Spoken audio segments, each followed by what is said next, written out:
Hello cuy, balik lagi nih gua mau review film Jepang yang tentunya harus menyediakan banyak tisu di rumah kalian. Dan tentunya juga kalian jangan nonton sendirian ya guys. Kerasnya rumah tangga dalam kehidupan, apalagi semua itu makin diperparah ketika sang suami mengalami kelumpuhan pada tubuh bagian bawahnya guys. Gara-gara itu sang istri menjadi berjuang sendirian menjalankan bisnis mereka. Hingga suatu hari datanglah seorang pria yang melamar di tempat kerja mereka. Malah terjadi sesuatu yang membagongkan. Film dengan judul Morning Wife yang dirilis pada tahun 2011 yang lalu akan menceritakan kisah unik mereka. Sebelum lanjut, aku ingatkan sekali lagi kalau film ini adalah film Jepang yang banyak adegan buka-bukaannya ya guys. Meski begitu, dalam film ini ada pesan moral yang harus disampaikan pada penontonnya. Jadi kala itu ada seorang wanita yang bernama Tomiko. Dia berada di sebuah pemakaman ibu mertuanya. Tomiko kembali ke rumah membawa abu. Dari abu mertuanya tersebut dengan perasaan sedih, Tomiko naik ke atas lantai 2, di mana suaminya terbaring tak berdaya di kasur kecilnya. Suami Tomiko bernama Mamoru mengalami kecelakaan yang menyebabkan kelumpuhan di bagian bawah tubuhnya. Ketika Tomiko sampai di sana, Mamoru mintanya untuk mengelus rudalnya.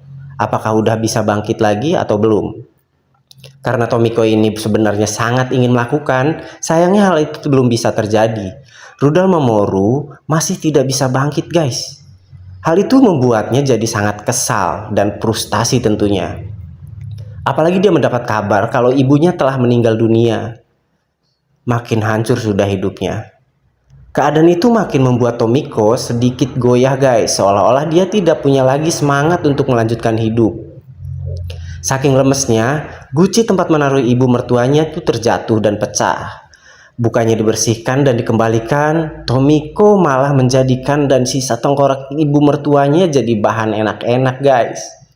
Mungkin Tomiko udah lama tak merasakannya ya, makanya dia tak punya cara lain lagi. Suatu malam ada seorang yang bernama Ryujo datang dari Osaka untuk mencari pekerjaan guys.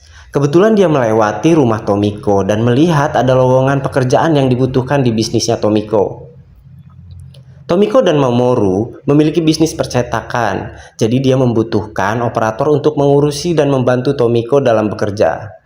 Ide untuk menambah pekerja itu sebenarnya dari Mamoru, namun dia malah meminta Tomiko untuk membatalkannya. Masalahnya Tomiko udah menerima Ryuzo bekerja di sana. Mamoru itu sebenarnya takut kalau Tomiko berpaling darinya. Apalagi pekerjanya adalah seorang pria. Selain bisa menjadi operator, ternyata Ryuzo bisa memperbaiki salah satu mesin yang rusak. Malam itu, Ryuzo belum meminta bekerja dan diminta untuk besok saja. Ryuzo mulai bekerja dengan sangat giat dan baik. Ditemani dengan Tomiko, mereka sampai berkeringat. Terkadang pandangan Ryuzo dan Tomiko teralihkan. Ya mungkin gara-gara itu ya guys. Meski begitu, dia harus bekerja secara profesional. Kala itu Ryuzo sedang beristirahat dan mendengar suara lagu dari lantai 2. Dia melihat Mamoru terbaring lemah di kasur. Mamoru lantas memanggilnya. "Saya ingin berkenalan," katanya. Lalu dia juga menceritakan dan mengeluh kalau menjadi tak berdaya itu memang tidak enak. Sakit ini membuat dirinya jadi tidak bisa berbuat apa-apa. Bahkan untuk menyenangkan Tomiko saja dia tidak bisa. Ini sungguh memalukan guys. Makin hari Tomiko dan Ryuzo makin akrab. Mereka makan siang bersama di sebuah gudang kecil. Sekali Ryuzo bertanya pada Tomiko, kenapa Mamoru tidak diambilkan makanan? Tomiko mengatakan kalau Mamoru hanya makan dalam sehari sekali, pagi dan malam. Setelah itu, mereka mulai bekerja kembali dan berkeringat. Mungkin tidak ada udara pendingin di sana. Kala itu Ryuzo melihat Tomiko dengan penuh keseriusan. Awalnya dia hanya ingin meminta bantuan, tapi ternyata dia menganu Tomiko. Di sanalah awalnya Tomiko marah dan kesal. Tapi ujung-ujungnya malah keenakan guys. Sementara Mamoru tengah asik mendengarkan lagu-lagu kesukaannya dan tidak mendengar kegaduhan di bawah. Lalu setelah itu, seolah-olah tidak terjadi apa-apa di antara mereka. Keesokan harinya, Tomiko membawa Mamoru untuk berkontrol ke dokter yang bernama Kyoko. Kemungkinan bisa sembuh kembali, namun dengan beberapa terapi yang benar. Dan hari itu Mamoru akan menginap semalam di rumah sakit. Tapi entah kenapa, Tomiko seolah-olah tidak peduli dan terdiam. Pikirannya masih kemana-mana. Lalu tiba-tiba Kyoko memberikan kecupan padanya. Ini membagongkan sih. Katanya malam ini dia akan datang ke rumah. Ketika berada di rumah, Tomiko tidak menemukan Ryuzo. Dipanggil-panggil juga tidak ada yang menyaut. Lalu tak lama, Ryuko beneran datang. Dan mereka malah adu mekanik. Ingat ya, tonton film fullnya sendirian saja. Apesnya ternyata Ryuzo masih ada di rumah Tomiko. Dan melihat mereka, pada akhirnya Ryuzo mengusir Kyoko dan menggantikan perannya. Parah sih ini, menang banyak tuh. Sejak malam itu, Ryuzo ingin bersama Kyoko kabur bersama-sama. Awalnya sepertinya Tomiko serius ingin meninggalkan Mamoru. Dia udah membawa tas dan koper. Sementara Ryuzo masih nonton pertandingan balap kuda. Namun ketika kembali, Tomiko udah nggak ada di sana. Tomiko kembali ke rumah lalu dia mendapatkan kekerasan dari Mamoru. Ryuzo yang sudah kepincut sama Tomiko lantas kembali ke sana dan begituan. Bahkan lebih intens dari biasanya. Ryuzo tahu kalau Mamoru tidak akan bisa berbuat apa-apa guys. Makanya dia memanfaatkan kesempatan ini.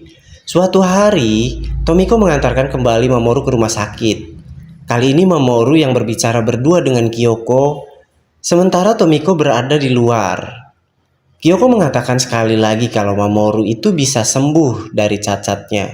Namun tentunya harus dengan terapi yang benar dan tepat.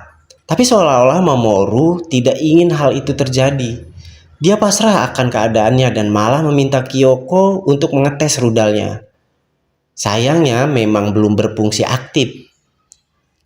Malam harinya, mereka pulang disambut oleh Ryuzo.